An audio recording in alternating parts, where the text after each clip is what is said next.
There's Robert Fisk from the Independent. I think he did a report where he couldn't find any evidence. That's right. Yeah. And he was, before we started recording, I mentioned to you how I'd attended an NUJ delegate conference at Southport, funnily enough, the same venue where you spoke. And it was mentioned in the Robert Fisk article.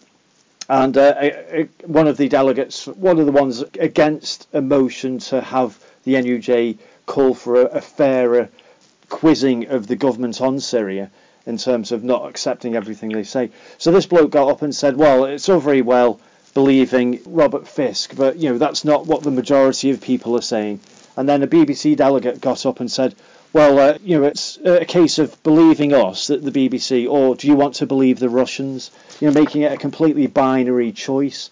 There's no room for grey in that, in terms of there might be hidden agendas from one person. And like you say, the most important question is who benefits. And in that case, the chemical attack was the worst possible thing that could happen to Assad, and quite a good thing for someone who wants to have regime change there. Exactly. But you see, that story of the National Union of Journalists event is classically where journalism is. I saw an interview on the BBC with a guy called Lord Weston. He was a very, very high guy in the British Navy. And he was saying at the time of the alleged chemical attack, but where's the evidence? And by the way, why would Assad do it? It was the last thing that he would benefit from. And the interviewer on the BBC said, but we're in an information war. We are in an information war. Aren't you basically helping the Russians by asking these questions? And it was a shocking confirmation of the bias of the media, and not least the BBC. There should be no we.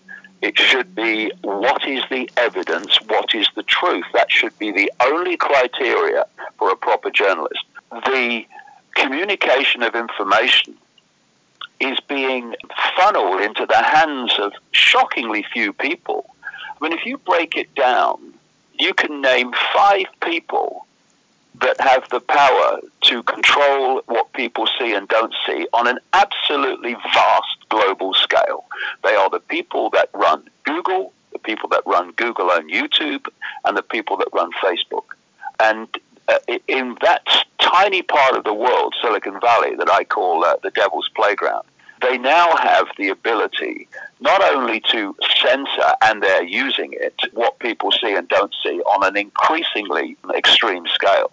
They also have the ability for mass global surveillance on the population. And people need, if proper journalists would be saying, how did this concentration of power happen? I think I have to agree with you on a lot of journalists just simply aren't aware of what's happening. Going back to the NUJ delegate conference I went to in April, there was about 300 journalists there, all representing unions from across the country. And a motion that seemed straightforward to me was put forward to have the National Union of Journalists investigate Google, see how they're controlling news, how they're using their algorithms to reduce the coverage of certain stories while boosting others that might suit their own agendas.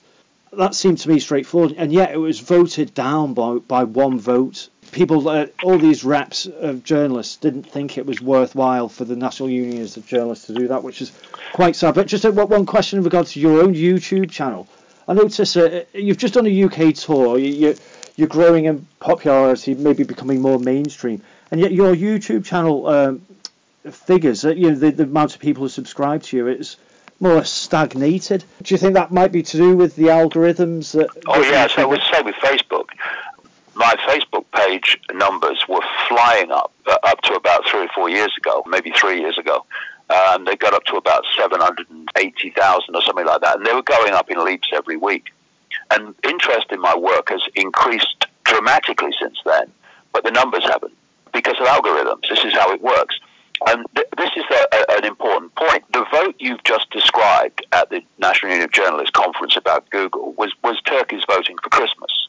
Because of this reason, anyone in newspapers and in even many areas of television news now are looking at the demand demise of their own profession, because what they want is control of all news and information from a central point through the Googles and the Facebook. They just put the algorithmic codes in, and the censorship happens as a result.